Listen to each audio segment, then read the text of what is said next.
Hey friends, welcome back to How Do You Cook Back to Basics. Today we're going to be making an easy peach fluff salad. You'll start off with two 15-ounce cans of sliced peaches. Make sure you drain those peaches and chop those into bite-sized pieces. Next, you'll need one 20-ounce can of crushed pineapple. Make sure you drain that pineapple very well. Now we're going to add one box of instant vanilla pudding mix. Now mix all of those ingredients together until well combined. Next, we're adding one 8-ounce container of Cool Whip, 2 cups of mini marshmallows, and a half a teaspoon of vanilla extract.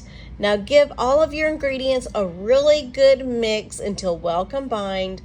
Cover with plastic wrap and place in your refrigerator for about 1 to 2 hours or overnight.